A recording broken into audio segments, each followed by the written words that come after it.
Ella estaba consciente y todos estábamos conscientes de los riesgos que ella estaba enfrentando. Incluso llegué a decirle, yo ya perdí una hermana, no te quiero perder a ti. Buscó arduamente la justicia que las autoridades no lograron darle. Encaró a los asesinos de su hija, pero pagó caro el precio. Ella se dedicó a buscarla y pues la encontró. No como esperaba ella, pero la encontró. Esta no es una historia común, es la historia de una madre convertida en investigadora, de una mujer que se enfrentó sola a un sistema que le dio la espalda y también a los responsables directos de su dolor. Su nombre era Miriam Rodríguez y su vida cambió para siempre el día que su hija Karen Alejandra Salinas Rodríguez fue secuestrada en Tamaulipas, en México. A pesar de los ruegos, las denuncias y las esperas, las autoridades no hicieron nada. Karen nunca volvió a casa. Presa de la angustia, Miriam recibió varias llamadas de miembros de cárteles en México, quienes pedían una cuantiosa suma para liberar a su hija. Endeudada hasta el cuello, decidió ceder ante algunas peticiones solo por ver que su vida retomaba el color que tenía antes si su hija regresaba, pero su esfuerzo fue en vano. Sin embargo, Miriam no se quedó de brazos cruzados. Armada solo con valor, intuición y una libreta, comenzó a buscar por su cuenta, se disfrazó, mintió, se infiltró, tocó puertas peligrosas y recogió una a una las piezas de un rompecabezas muy cruel. Pero su lucha incomodó tanto que Miriam se convirtió en símbolo, pero también en objetivo. Pero antes de iniciar, quiero enviar un saludo muy especial a Pilar Quispe Flores, que me escribió: muchas gracias por tu trabajo, eres una persona maravillosa. A ti por apoyarme, valoro mucho tu esfuerzo. Gracias por ver mi trabajo, te envío un gran abrazo, Pilar, y te deseo una hermosa semana. También quiero saludar a Willow, que me escribió: gracias por hablar de estos temas que están pasando en México. Lastimosamente el miedo a todo, incluso a la autoridad, es el pan de cada día. También un agradecimiento a las madres buscadoras. Ya estamos cansados del abuso y que contaminen las evidencias, haciendo de esto cortinas de humo. Nunca me pierdo ninguno de tus videos. Tienes ese toque especial. Gracias por tus comentarios, realmente me motivan bastante a seguir creando este tipo de contenido que alimenta finalmente a la conciencia social y fomenta espacios para exigir justicia. Te envío un gran abrazo, mi leyenda, y te deseo lo mejor para esta semana.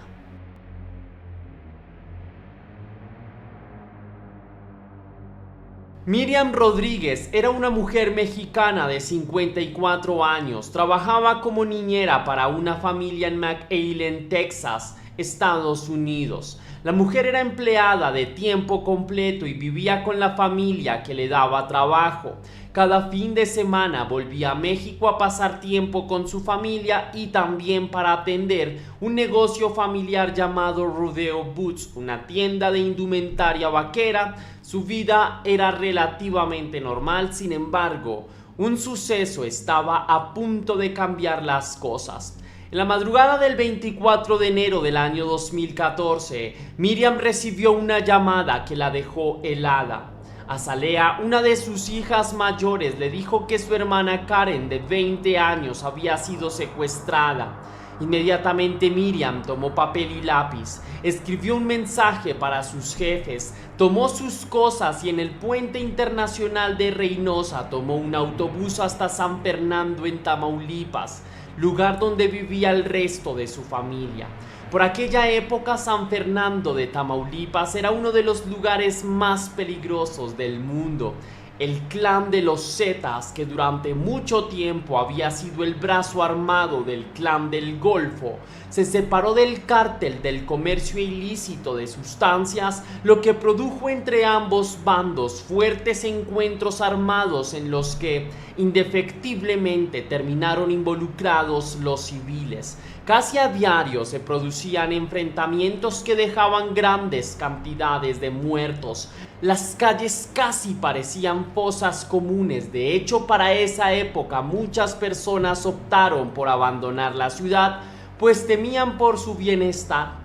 Eso mismo hizo Luis, el hijo mayor de Miriam, quien, al ver la creciente ola de violencia, prefirió dejar San Francisco. Pero es que la lucha entre los Zetas y el clan del Golfo no solo dejaba muertos, casi a diario se producían también desapariciones forzadas. Los Zetas, para intentar financiarse, secuestraban gente a diestra y siniestra y pedían cuantiosas sumas de recompensa a cambio de liberaciones que casi nunca se producían. Se habían vuelto tan comunes los secuestros que incluso los bancos de la ciudad abrieron líneas de crédito especiales para pagar los secuestros. Aquella época era una verdadera distopía.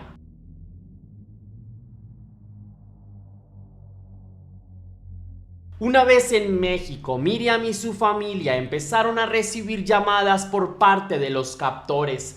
Estos fueron bastante claros y les informaron que no tenían intención de dañar a Karen. Lo único que querían era el dinero y siempre y cuando ellos lo entregaran, la dejarían libre sin mayor inconveniente. A pesar de la difícil situación a la que se enfrentaban, Miriam y toda su familia sintieron una oleada de esperanza que se esparció rápidamente en sus ánimos. Todos se mostraban optimistas y creían que sería cuestión de tiempo para que Karen volviera a la casa de la familia.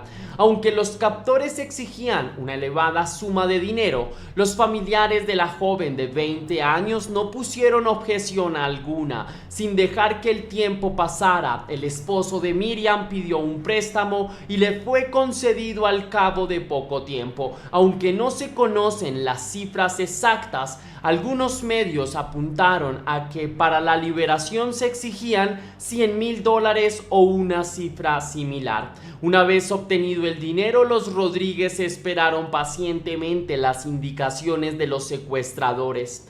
Al cabo de unos días recibieron una llamada. Un sujeto les dijo que debían dejar el dinero en un centro de salud y que luego de eso liberarían a la joven. La familia cumplió al pie de la letra cada una de las instrucciones. El esposo de Miriam dejó el dinero en una bolsa y esperó durante horas la aparición de su hija, pero esto nunca ocurrió. Al cabo de un rato recibió una llamada en la que le comunicaron que Karen sería liberada en un cementerio local. La familia se dirigió hasta allí a esperarla, pero una vez más la joven no apareció. En los días siguientes la familia esperó nuevas llamadas por parte del grupo de captores. Estas efectivamente se produjeron. Tantas amenazas, exigencias, falsas esperanzas únicamente provocaban desconcierto, pavor y náuseas. Después de aquel primer pago llamaban personas diferentes. Unos exigían $500, otros 1,000, cada uno la cifra que querían, y ellos, presos de la angustia, seguían dándoles dinero mientras el dinero del préstamo y los ahorros se acababan casi por completo. Pero no importaba, lo único que esperaban era volver a ver a Karen sana y salva. Ninguna de estas llamadas de extorsión arrojó buenos resultados.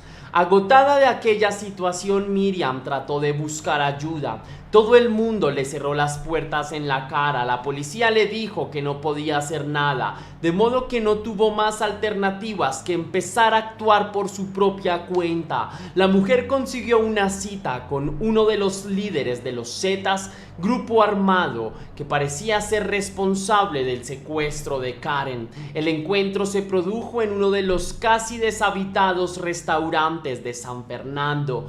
Miriam se sentó frente a frente con un bastante joven. Vestía jeans comunes y corrientes y el cinturón llevaba un walkie-talkie que en todo momento emitía interferencias. Miriam le expuso la situación, le dijo que creía que los Zetas habían capturado a su hija, que le habían pedido una suma cercana a los $100,000 que ella había pagado y que aún así nunca habían liberado a su hija. El hombre con tono serio le dijo que estaba seguro de que los Zetas no eran responsables del secuestro de la joven. Sin embargo, el sujeto se ofreció a ayudarla. Le dijo que a cambio de $2,000 la localizaría. Miriam los pagó sin pensarlo. El hombre le dio su número telefónico y justo antes de que el hombre abandonara el local del walkie-talkie, que no había parado de emitir interferencias durante todo el rato, se escuchó una voz clara que se dirigió hacia aquel hombre como Sama. El sujeto no le prestó mayor atención al suceso, pero a Miriam aquel nombre se le grabó con fuego en el alma, en la memoria y en el pecho. Al principio el sujeto respondió las llamadas, pero al cabo de una semana desapareció sin dejar rastro. Durante algún tiempo Miriam y su familia se dejaron contagiar por el soporífero veneno de la esperanza, pero al cabo de un tiempo la realidad cruda y desnuda volvía a mostrarles toda su imponencia. Habían pasado meses y Karen seguía sin aparecer. Para ese momento Miriam vivía con su hija Azalea. Un día después de haber pagado una nueva extorsión, Miriam despertó con su rostro bañado en lágrimas. Bajó a paso lento las escaleras y con voz lúgubre le dijo a su otra hija: Karen jamás volverá. Aquella epifanía, como susurrada en ese espacio que no es ni el sueño ni la vigilia, resultó absolutamente verídica. Además de eso, Miriam le dijo a Azalea que nunca descansaría hasta hacer justicia para su hija. La joven miró el rostro de su madre y en sus gestos, en el titilante brillo de sus ojos, descubrió que no mentía. A partir de ese día, el rostro compungido de Miriam se transformó en una mueca llena de odio. Estaba determinada a cumplir con su objetivo.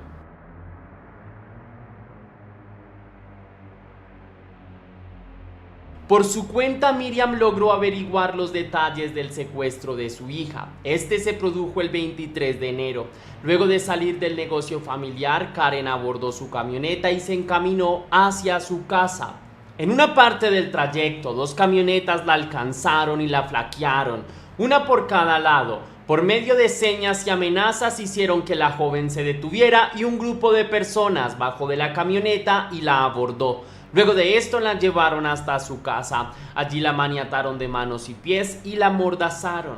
Los captores empezaron a llevarse objetos de valor y justo en ese momento alguien golpeó la puerta. Los criminales quedaron paralizados por un momento. Sin embargo, después actuaron con celeridad y capturaron a la persona. Era un mecánico cercano a la familia. El hombre fue dejado en libertad poco tiempo después. Sin embargo, fue él quien le brindó un dato de capital importancia a Miriam. Un hombre al que llamaban Sama era quien había liderado el secuestro de su hija. La mujer casi no da crédito al escuchar aquel nombre. Había tenido frente a frente al captor de su hija y el cobarde no había reconocido su culpabilidad. Con esta información en mente, Miriam empezó a buscar por su cuenta, pues sabía que toda búsqueda de ayuda externa era inútil. Pasaba días enteros en el computador, intentaba por todos los medios encontrar algún rastro de Sama. Un día, mientras estaba acostada en el sofá de la casa, encontró en Facebook una foto acompañada de una etiqueta que decía Sama.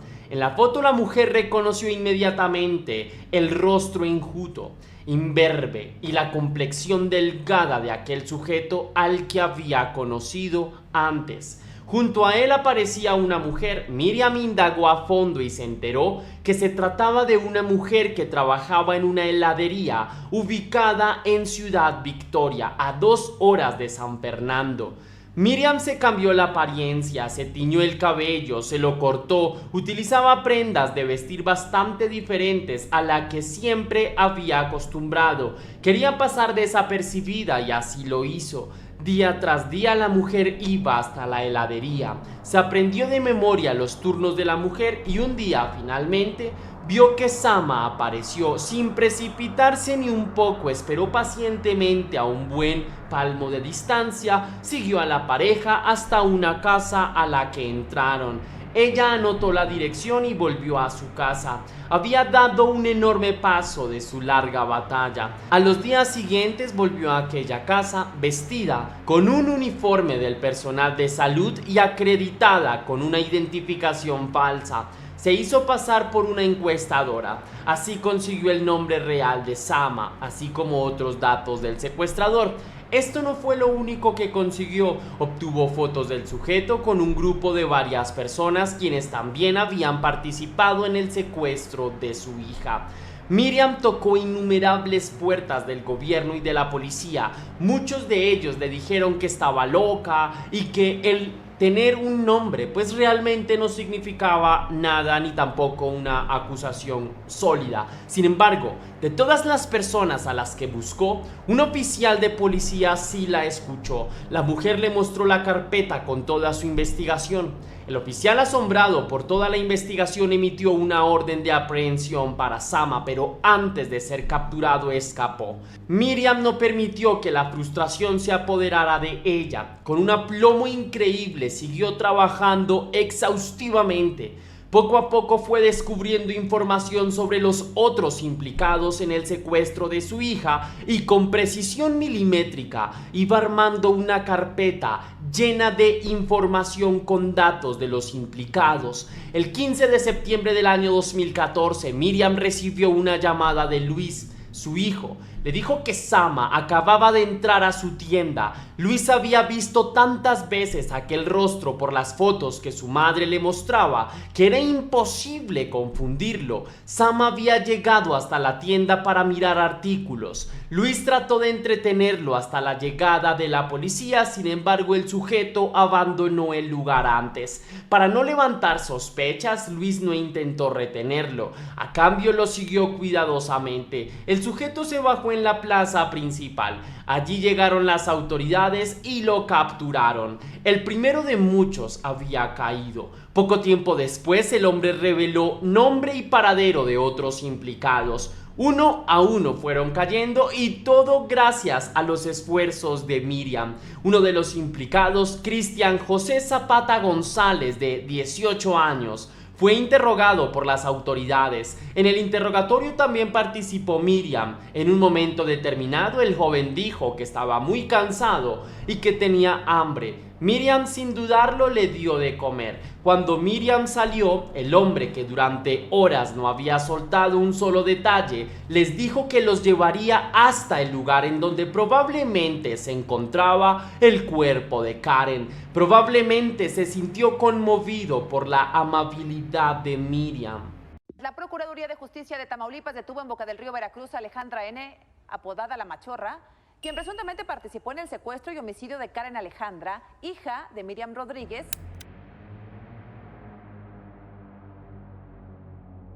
El sujeto le dio detalles a las autoridades y a la propia Miriam. Los Zetas tenían una especie de fosa común ubicada en un rancho abandonado. Un tractor inservible y oxidado era el objeto que servía de guía para identificar el mausoleo.